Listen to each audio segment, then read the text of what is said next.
Shalom dan selamat pagi Bapak Ibu Saudara yang dikasihi Tuhan.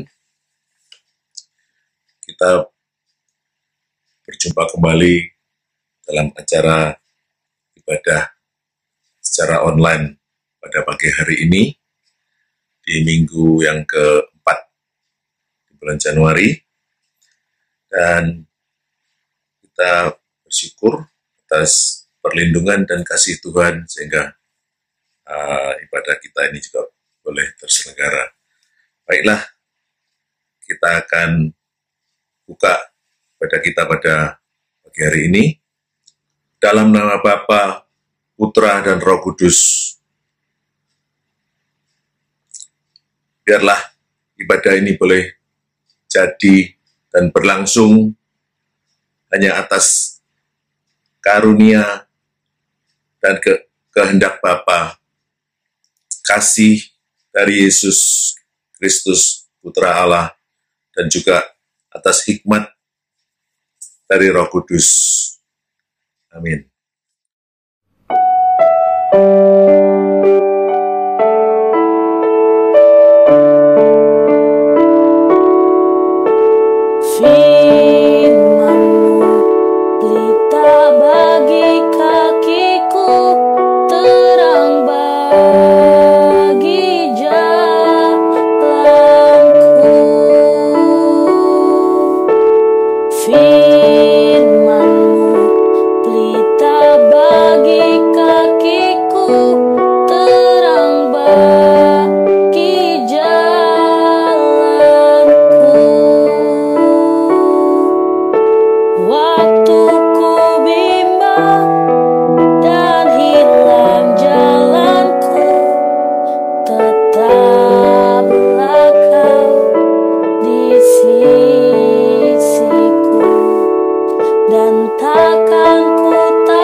Kita akan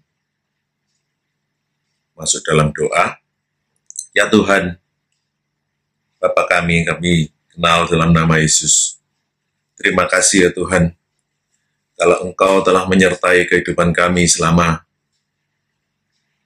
beberapa waktu ini, dan khususnya dalam seminggu terakhir ini, kami boleh ada dalam keadaan sehat, diberkati oleh Tuhan.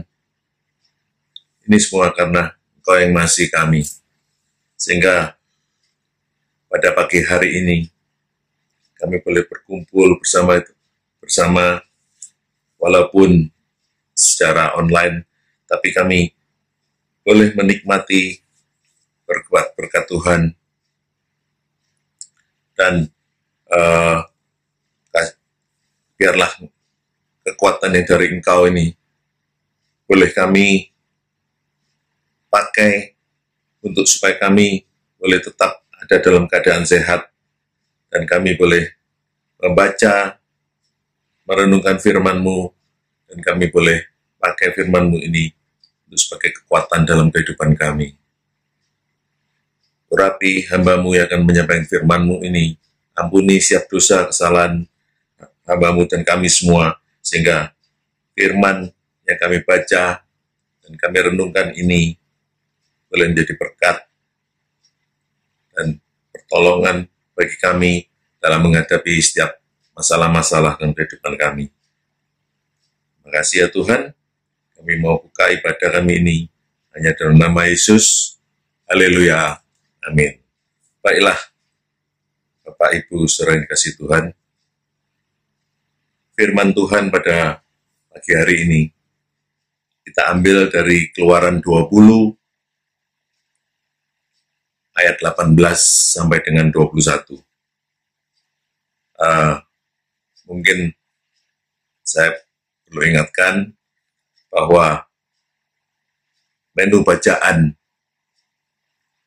Gerakan Baca Alkitab atau GBA Kanaan pada hari ini juga dari Keluaran 20 sampai dengan 22. Saya akan bacakan firman Tuhan. Orang Israel takut menghadapi kedatangan Tuhan. Seluruh bangsa itu menyaksikan guruh mengguntur, kilat sabung menyabung, sangkakala berbunyi, dan gunung berasap. Maka bangsa itu takut dan gemetar, dan mereka berdiri jauh-jauh. Mereka berkata kepada Musa, "Engkaulah berbicara dengan kami, maka kami akan mendengarkan. Tetapi janganlah Allah berbicara dengan kami, nanti kami mati." Tetapi Musa berkata kepada bangsa itu, "Janganlah takut, sebab Allah telah datang dengan maksud untuk mencoba kamu, dan dengan maksud supaya takut akan Dia ada padamu, agar kamu jangan berbuat dosa." Adapun bangsa itu berdiri jauh-jauh, tetapi Musa pergi mendekati embun yang kelam di mana Allah ada. Amin.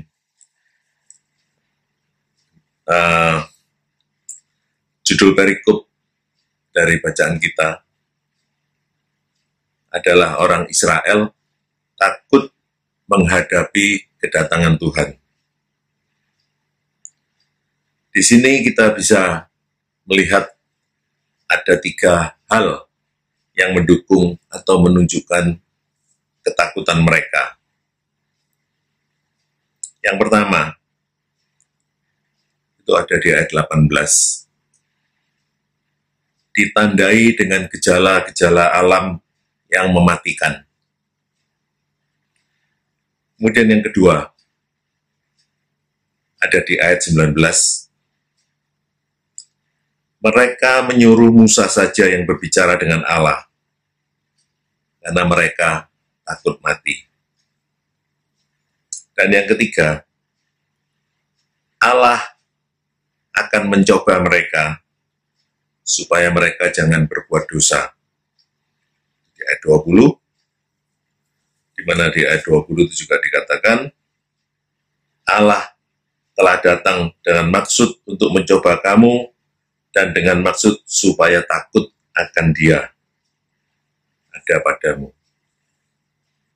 agar kamu jangan berbuat dosa. Sehubungan dengan ayat 18, dengan adanya gejala-gejala alam yang menakutkan tadi, ada guruh mengguntur, kilat sabung menyabung, sangkakala berbunyi, dan gunung berasap.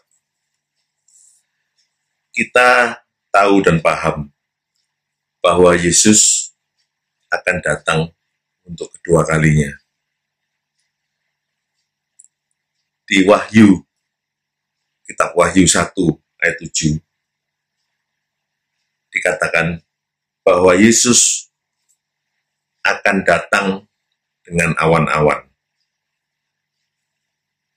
Nah, pertanyaannya, apakah saat itu orang-orang juga akan mengalami ketakutan seperti orang Israel yang menghadapi kedatangan Tuhan pada saat itu.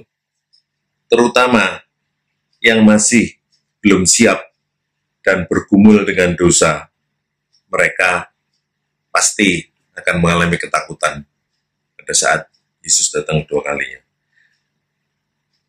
Dan apakah tanda-tandanya pada saat Yesus datang yang kedua kali itu juga akan seperti pada ayat 18 ini? Masalah tentang kedatangan Yesus yang kedua kali itu, atau hal-hal yang berkaitan dengan kedatangan Yesus yang kedua kali, itu disebut eskatologi, yaitu teologi yang mempelajari atau membahas tentang kedatangan Yesus kedua kali. Kami bersyukur hamba-hamba Tuhan di GKP Kanaan ini bisa diundang dan diajak oleh Pak Ferry sehingga bisa mengikuti acara pemahaman tentang teologi pada setiap hari Kamis. Walaupun tentang eskatologi ini belum dibahas, tapi kami akan mendapatkan eskatologi ini mungkin dalam beberapa minggu depan. Nah, memang ayat ini, ayat 18 sampai dengan 21 ini, ditulis setelah peristiwa Allah menyampaikan 10 firman-Nya, di mana kita bisa temui 10 firman Allah itu di Keluaran 20, ayat 1 sampai dengan 17. Nah, dalam hal ini, saya juga bertanya-tanya tentang peristiwa yang ditulis di Keluaran 19 ayat 16. Itu tertulis sama kejadiannya. Nah, ini saya bacakan. Keluaran 19 ayat 16. Dan terjadilah pada hari ketiga, pada waktu terbit fajar, ada guruh dan kilat dan awan padat di atas gunung, dan bunyi sangkakala yang sangat keras, sehingga gemetarlah seluruh bangsa yang ada di perkemahan itu. Nah, saya juga sendiri bertanya-tanya, apakah peristiwa yang terjadi di Keluaran 19 ayat 16 itu sama dengan Keluaran 20 ayat 18, atau hanya pengulangan, dan di ayat 20 ini lebih menggambarkan secara detail apa yang sudah terjadi di Keluaran 19 ayat 16. Jadi, apakah peristiwa itu terulang kembali setelah Tuhan menyampaikan 10 firman-Nya itu, ataukah peristiwanya itu sebetulnya sama, tapi yang di Keluaran 20 itu dikisahkan lagi secara lebih detail. Nah, yang jelas saya tidak akan mau membahas atau mempersoalkan lebih jauh tentang hal ini. Yang penting di sini adalah kehendak Allah, bahwa Allah itu menuntut umat-Nya untuk tidak bermain-main dengan kasih, perjanjiannya, dan juga hukum-hukumnya. Memang orang-orang Israel sudah menguduskan diri mereka sesuai dengan perintah Allah sebelum Allah menyatakan dirinya di hadapan mereka. Ini kalau kita baca di Keluaran 19 ayat 10 sampai dengan 15, ini kita bisa dapati Keluaran 19 ayat 10 sampai 15. Berfirmanlah Tuhan kepada Musa, Pergilah kepada bangsa itu, suruhlah mereka menguduskan diri pada hari ini dan besok, dan mereka harus mencuci pakaiannya. Menjelang hari ketiga, mereka harus bersiap, sebab pada hari ketiga Tuhan akan turun di depan mata seluruh bangsa itu di Gunung Sinai. Sebab itu haruslah engkau memasang batas bagi bangsa itu berkeliling sambil berkata, jagailah baik-baik. Jangan kamu mendaki gunung itu atau kena kepada kakinya. Sebab siapapun yang kena kepada gunung itu, pastilah ia dihukum mati. Tangan seorang pun tidak boleh merabanya, sebab pastilah ia dilempari dengan batu atau dipanah sampai mati. Baik binatang, baik manusia, ia tidak akan dibiarkan hidup. Hanya apabila sangkakala berbunyi panjang, barulah mereka boleh mendaki gunung itu. Lalu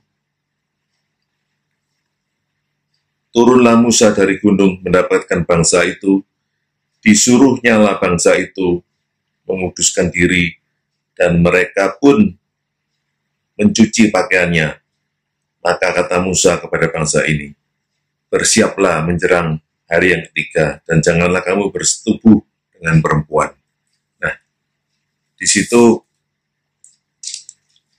ditegaskan bahwa orang-orang Israel harus menguduskan diri sesuai dengan permintaan Allah sebelum Allah menampakkan diri di hadapan mereka.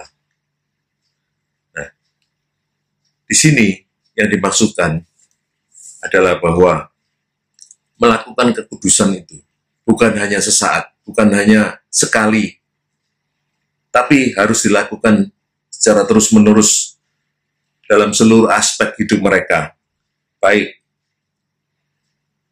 dalam ritual atau kehidupan sehari-hari, jadi secara lahiriah. Dan ada konsekuensinya apabila mereka melanggar. Nah, ini yang menjadi pesan Allah dengan adanya tanda-tanda alam yang menakutkan tadi. Maka bangsa Israel merasa sangat ketakutan. Ini hal pertama yang kita baca dari ayat 18 sampai dengan 21 tadi, bahwa mereka ketakutan menghadapi kedatangan Tuhan karena adanya tanda-tanda atau gejala alam yang mematikan. Kemudian yang kedua, yaitu di ayat 19 tadi yang saya katakan, yang menunjukkan bahwa mereka ketakutan, yaitu mereka menyuruh Musa saja yang berbicara dengan Allah, karena mereka takut mati. Di ayat 19 tadi kita sudah baca. Mengapa mereka bisa mempunyai pemikiran demikian?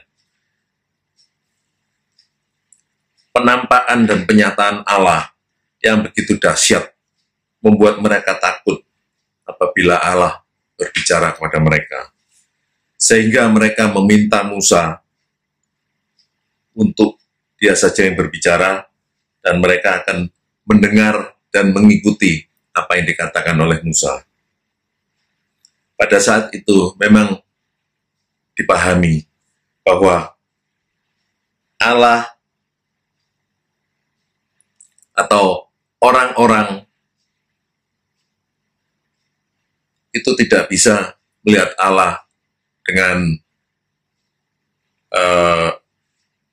maksudnya dengan kondisi biasa,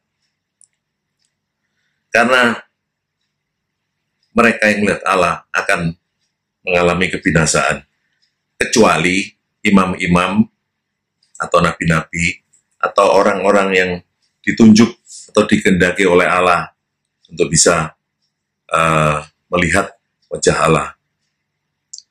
Tapi pada masa kini, semua itu telah berubah, di mana dengan korban keselamatan dari Yesus yang telah menutupi dosa-dosa kita, maka kita bisa melihat wajah dan kemuliaan Allah.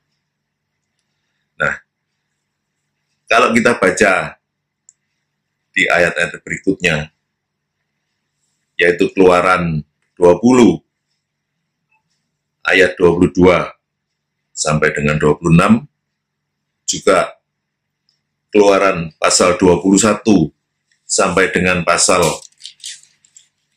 24. Di mana setelah 10 firman Allah yang telah diturunkan tadi, juga dituliskan tentang hukum-hukum Taurat secara lengkap. Nah, merupakan gejala umum orang Israel saat itu. Setelah mengenal hukum Taurat, mereka jadi mengerti tentang dosa. Sebagaimana yang Paulus pernah katakan di Roma 7, ayat 6 sampai dengan 7. Saya bacakan. Roma 7, ayat 6 dan 7. Tetapi sekarang kita telah dibebaskan dari hukum Taurat, sebab kita telah mati bagi Dia yang mengurung kita, sehingga kita sekarang melayani dalam keadaan baru menurut roh, dan bukan dalam keadaan lama menurut huruf hukum Taurat. 7. Jika demikian, apakah yang hendak kita katakan? Apakah hukum Taurat itu dosa? Sekali-kali tidak. Sebaliknya, justru oleh hukum Taurat, aku telah mengenal dosa. Karena aku juga tidak tahu apa itu keinginan. Kalau hukum Taurat tidak mengatakan, jangan mengingini. Nah, tadi saya katakan, secara umum, orang-orang Israel pada saat itu, sebelum mengenal hukum Taurat, atau sebelum mengetahui 10 firman Allah, mereka mungkin tidak merasa bahwa apa yang mereka lakukan itu adalah suatu kesalahan atau suatu dosa. Tetapi dengan diturunkannya hukum Taurat ke atas mereka, mereka jadi menyadari bahwa hal-hal yang mereka mungkin pernah lakukan itu ternyata adalah sebuah dosa. Jadi di sini seolah-olah mereka itu, dosa-dosa mereka itu ditelanjangi di hadapan Allah dengan adanya 10 firman Allah dan tentang hukum Taurat yang di Keluaran pasal 22 sampai dengan 24 ini. Nah, maka dari itu mereka merasa ketakutan saat menghadapi kedatangan Tuhan. Itu hal kedua yang menunjukkan bahwa mereka sangat ketakutan. Nah, kemudian hal ketiga, tadi kita baca di ayat 20, di ayat 20 ya, Keluaran 20 ayat 20. Ya, Keluaran 20 ayat 20, di mana Musa katakan, jangan takut sebab Allah telah datang dengan maksud untuk mencoba kamu. Dan dengan maksud supaya takut akan Dia ada padamu, agar kamu jangan berbuat dosa. Di sini dikatakan bahwa Allah bermaksud mencoba.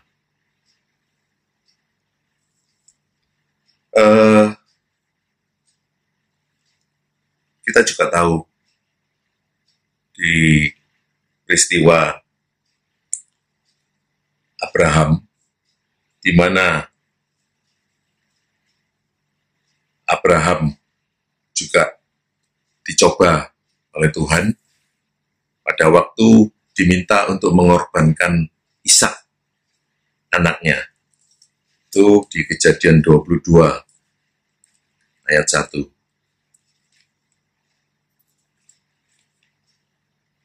Kejadian 22 ayat 1.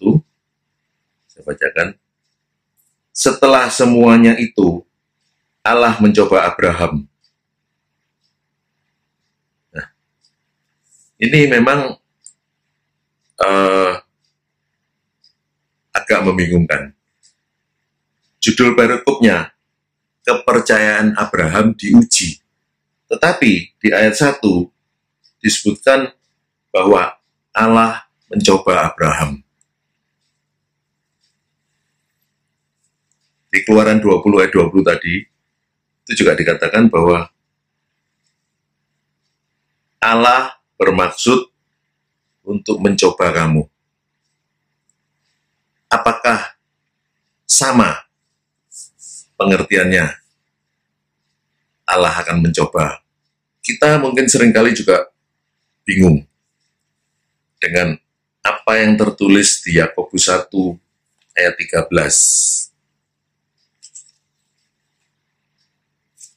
tentang pengujian dan pencobaan. Saya bacakan. Yakobus 1 ayat 12. Judul perikopnya adalah pengujian dan pencobaan. Berbahagialah orang yang bertahan dalam pencobaan, sebab apabila ia sudah tahan uji, ia akan menerima mahkota kehidupan yang dijanjikan Allah kepada barang siapa yang mengasihi dia. Ayat 13, apabila seorang dicobai, janganlah ia berkata, pencobaan ini datang dari Allah. Sebab Allah tidak dapat dicobai oleh yang jahat, dan ia sendiri tidak mencobai siapapun. Tetapi tiap-tiap orang dicobai oleh keinginannya sendiri, karena ia diseret dan dipikat olehnya. Dan apabila keinginan itu telah dibuai, ia melahirkan dosa. Dan apabila dosa itu sudah matang, ia melahirkan maut. Nah, di sini, di Yakobus ini dikatakan bahwa pencobaan itu bukan dari Allah. Tetapi di Keluaran dan Kejadian itu disebutkan Allah mencoba atau mencobai. Dalam 1 Korintus 10 ayat 13, kita juga dapati tentang pencobaan. 1 Korintus 10 ayat 13, pencobaan-pencobaan yang kamu alami ialah pencobaan-pencobaan biasa yang tidak melebihi kekuatan manusia. Sebab Allah setia, dan karena itu Ia tidak akan membiarkan kamu dicobai melampaui kekuatanmu. Pada waktu kamu dicobai, Ia akan memberikan kepadamu jalan keluar, sehingga kamu dapat menanggungnya. Kalau kita baca Yakobus 1 ayat 13 tadi, dan 1 Korintus 10 ayat 13 ini, kita mendapati kenyataan bahwa pencobaan itu bukan berasal dari Allah. Tapi di Keluaran dan Kejadian dikatakan Allah mencobai baik Abraham maupun bangsa Israel. Apakah ini membingungkan? Kita kembali ke Yakobus 1 ayat 13 tadi. Di situ ada pengujian dan pencobaan. Kalau dalam bahasa Indonesia, mungkin pengujian dan pencobaan itu beda-beda tipis. Tapi saya mencoba mencari tahu dari Alkitab bahasa Inggris, itu yang King James Version ya, jadi biasanya disingkat KJV itu. KJV itu ternyata mungkin dalam terjemahannya ke bahasa Indonesia mungkin kurang tepat atau kurang pas. Kalau saya dapati di Keluaran 20 ayat 20 yang dimaksudkan Allah mencoba itu ternyata di situ dalam bahasa Inggris itu disebutkan to prove. Jadi bahasa Inggrisnya kata kerjanya to prove. Nah, to prove kalau kita artikan itu membuktikan. To prove membuktikan. Kemudian di Ayub 1 yang judulnya disebutkan kesalehan Ayub dicoba. Ini memang bahasa Inggrisnya nggak dituliskan, tapi saya bisa mengambil kesimpulan bahwa dicoba atau mencoba di situ sama, yaitu to prove, untuk membuktikan. Nah, kalau di Yakobus 1 ayat 12 itu pengujian dan pencobaan ternyata ada perbedaan. Di mana dalam bahasa Inggris dari Alkitab King James Version itu pengujian dituliskan sebagai trial atau tes. Sedangkan pencobaan itu dituliskan temptation. Kemudian di 1 Korintus 10 ayat 13 itu pencobaan juga sama, dituliskan temptation. Nah, kalau temptation itu dari kata to tempt, artinya menggoda. Jadi kalau temptation artinya godaan.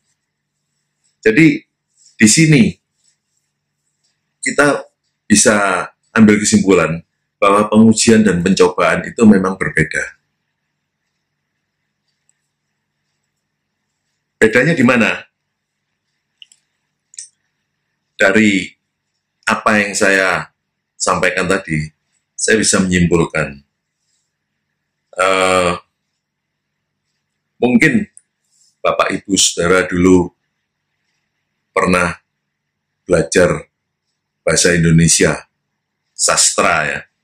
Itu ada suatu karya sastra, buku karya sastra yang judulnya Sengsara Membawa Nikmat. Kalau nggak salah dituliskan oleh Tulis Sutansati. Nah, di sini saya mungkin bisa sebutkan bahwa pengujian itu sifatnya atau kondisinya adalah sengsara membawa nikmat, sesuai dengan judul karya sastra tadi. Tapi sebaliknya, kalau pencobaan itu adalah nikmat membawa sengsara. Dan mengapa saya bisa katakan demikian? Mungkin saya bisa sampaikan bahwa pengujian atau pembuktian tadi, di mana pengujian itu pengujian atau pembuktian itu berasal dari Allah. Tapi kalau pencobaan itu berasal dari iblis atau dari diri kita sendiri. Maksudnya dari nafsu. Kita akan memiliki nafsu. Nah, iblis bisa berdiam di dalam hati kita. Kalau ada pertanyaan, Yesus ada di mana? Mungkin jawaban pertama, Yesus ada di mana-mana. Ini sesuai dengan sifat Yesus yang disebut omnipresence. Jadi dia ada di mana-mana. Tapi ada jawaban yang mengatakan bahwa Yesus ada di surga. Ya, betul juga. Dan ada yang mengatakan bahwa Yesus ada di hati kita. Ini mungkin dasarnya dari Wahyu pasal 3 ayat 20 ya. Yang punya demikian, lihat aku berdiri di depan pintu itu. Ini saya bacakan aja tepatnya. Wahyu 3 ayat 20. Lihat aku berdiri di muka pintu dan mengetok. Jikalau ada orang yang mendengar suaraku dan membukakan pintu, aku akan masuk mendapatkannya, dan aku makan bersama-sama dengan dia, dan ia bersama-sama dengan aku. Jadi kalau kita mengundang Yesus masuk dalam hati kita, maka dia akan berada dalam hati kita. Di dalam diri kita, memang ada keinginan daging dan keinginan roh. Itu di Roma 8, ayat 1 sampai dengan 17, dibahas secara panjang lebar tentang hidup oleh roh. Jadi, tinggal kita yang mau menentukan apakah mau hidup menurut roh atau daging. Apabila perbuatan daging yang menang, berarti kita memenangkan iblis di dalam diri kita. Nah, saya bisa berikan contoh di mana pencobaan itu yang saya tadi katakan nikmat membawa sengsara. Karena pencobaan itu berasal dari iblis. Maka yang ditawarkan itu adalah sesuatu yang menggiurkan, suasana yang menyenangkan, yang enak. Sebagai contoh, mungkin kita ingat bahwa pada masa-masa awal reformasi, di mana pada saat Orde Baru jatuh, ada partai yang jadi idaman masyarakat, yaitu PDIP, naik jadi partai yang berkuasa. Rakyat mempunyai harapan besar. Tapi apa yang terjadi? Ternyata PDIP juga dipenuhi dengan orang-orang yang korupsi. Berikutnya, Demokrat muncul. Rakyat merasa ada mendapatkan harapan baru. Tapi yang terjadi, kemudian banyak kader-kadernya yang terlibat korupsi. Dan setelah Demokrat turun, PDIP naik lagi dengan pendukung-pendukung lainnya seperti Nasdem, Gerindra, dan lain sebagainya. Tapi apa yang terjadi? Kembali kader-kader partai yang berkuasa ini banyak yang korupsi kader-kadernya. Nah, itu menunjukkan bahwa suatu contoh korupsi itu adalah bujukan dari iblis yang awalnya mungkin membawa kenikmatan, membawa suatu hal yang menyenangkan, tapi pada akhirnya mereka ditangkap dan dimasukkan penjara. Berbeda dengan pengujian. Kalau pengujian berasal dari Allah. Jadi kita tahu bahwa untuk bisa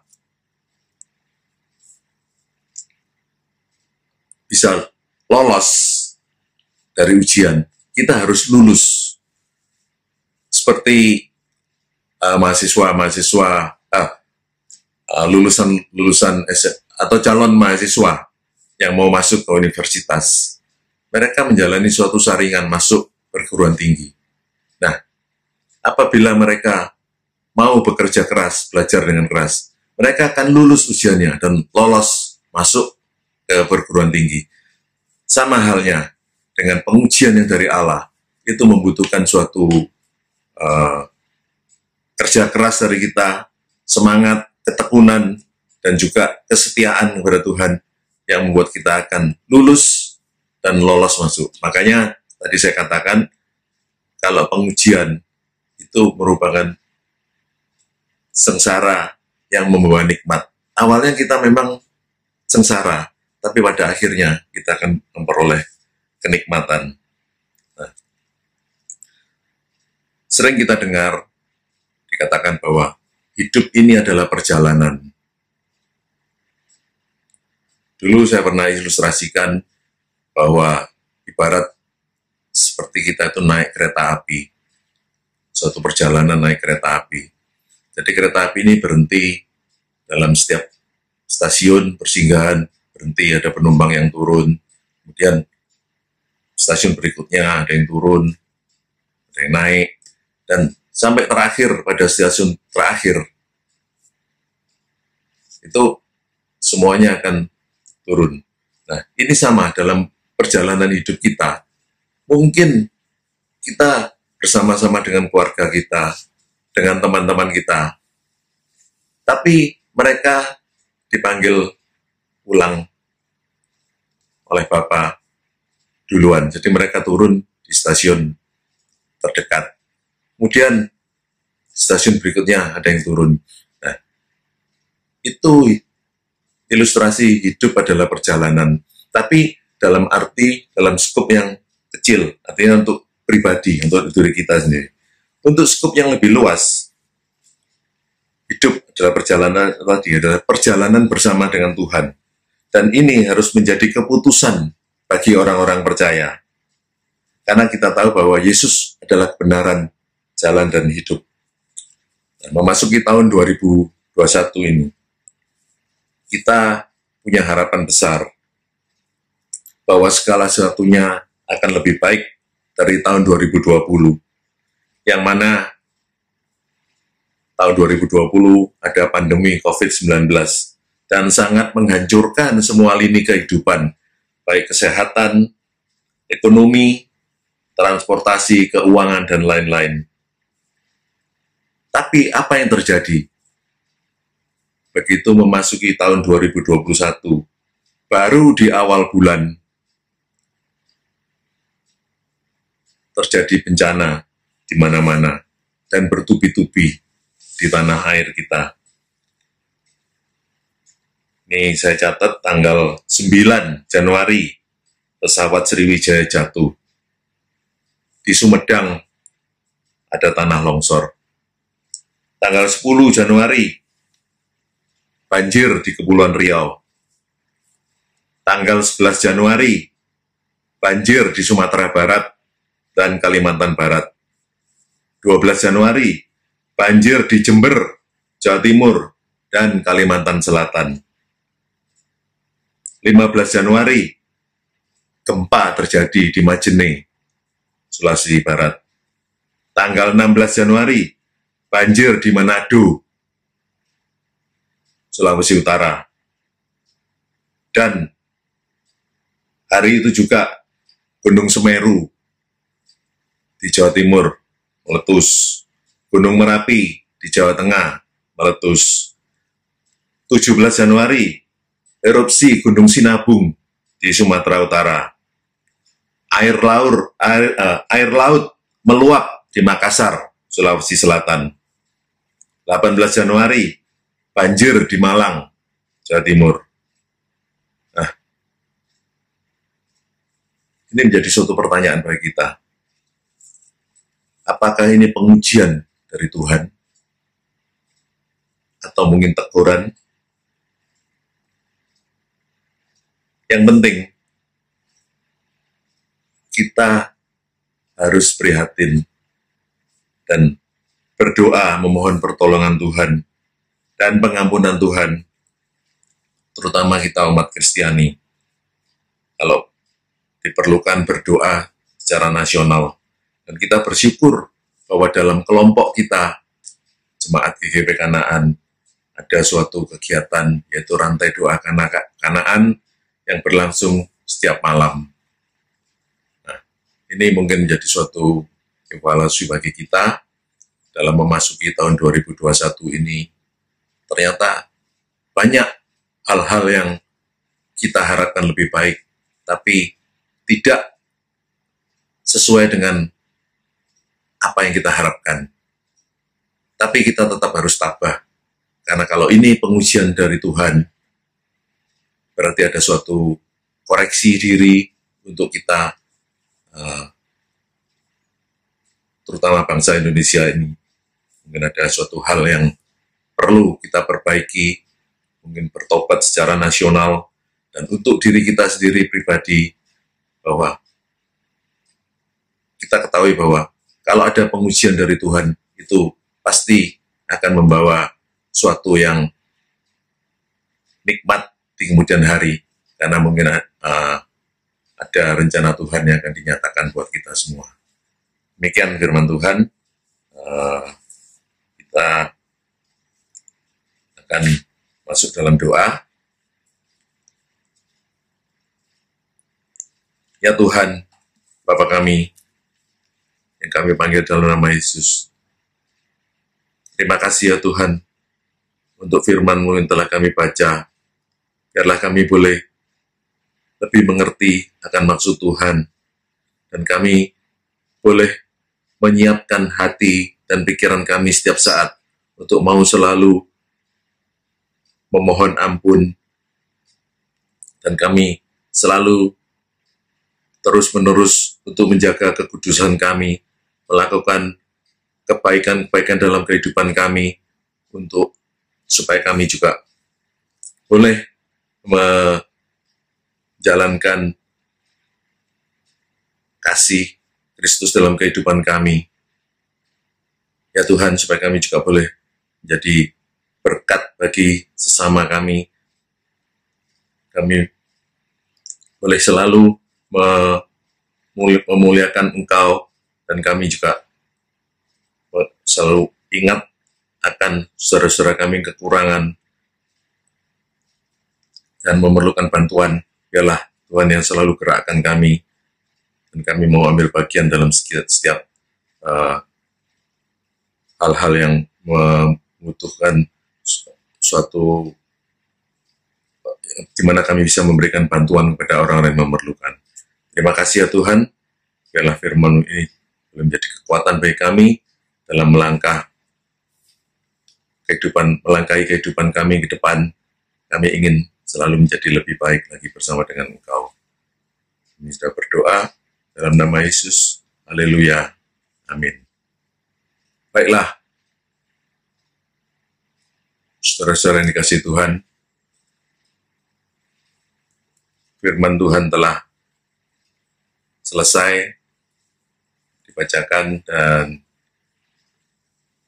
sebentar kita sebelum mengakhiri acara ibadah kita pada pagi hari ini, seperti biasa kita akan memberikan persembahan.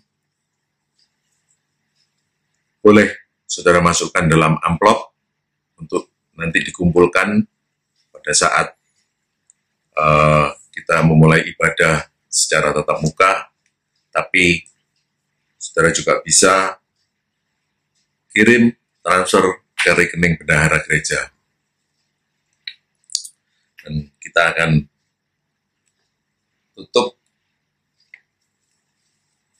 acara kita pada pagi hari ini. Baiklah, kita akan berdoa. Ya Tuhan, Bapa kami dalam surga, terima kasih ya Tuhan, kalau kami diberikan kesempatan oleh Engkau mempersembahkan sebagian apa yang kami miliki. Kami mau memberikan dengan penuh ikhlas, sukacita, dan ketulusan, karena kami tahu ini dipakai untuk pekerjaan Tuhan. Dimanapun mereka yang membutuhkan, ataupun untuk hal-hal yang memuliakan nama Tuhan, apa yang kami miliki ini boleh berguna. Terima kasih ya Tuhan. Biarlah Engkau juga yang mengerti, mengetahui segala aspek kehidupan kami, jemaat-jemaat-Mu. Kami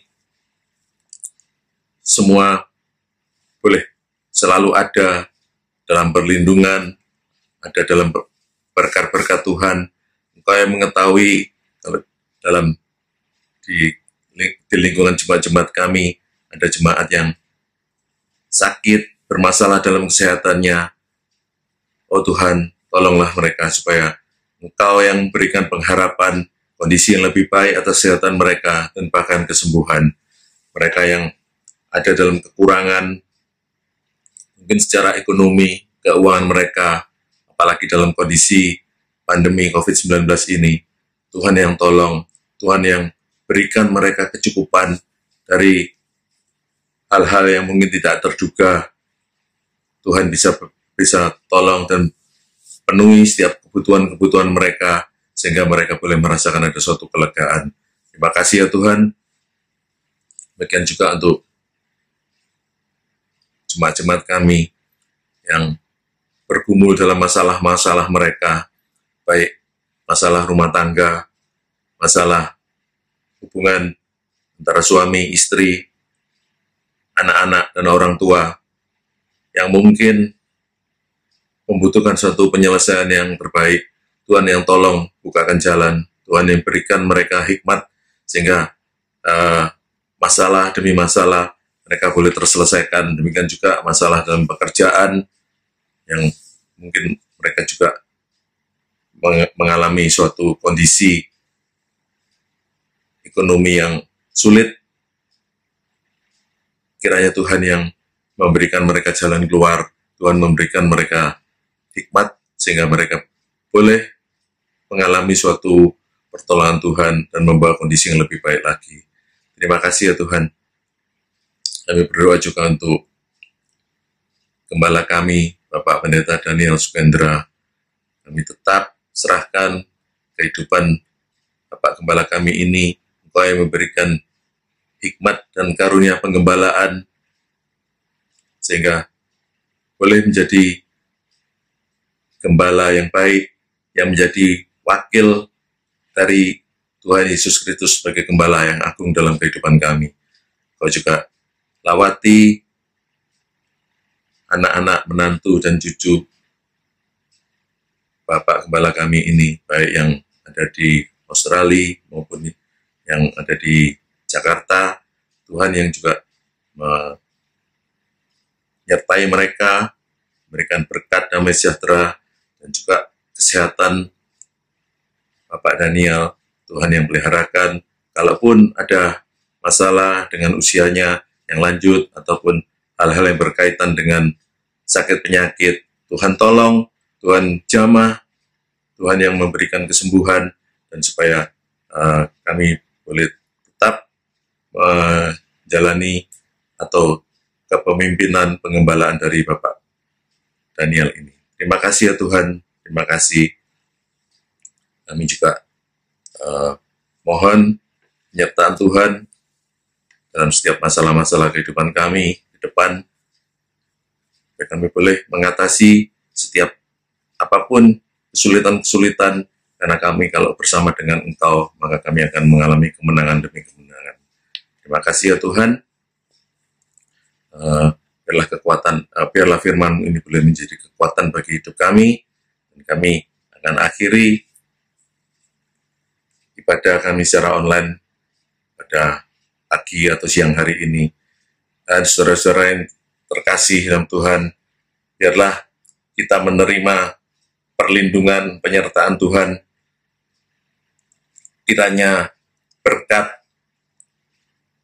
anugerah, dan rahmat dari Allah Bapa, kasih, pengampunan, damai sejahtera dari Yesus Kristus, hikmat, persekutuan, dan penghiburan dari Roh Kudus boleh menyertai kita sekarang sampai selama-lamanya.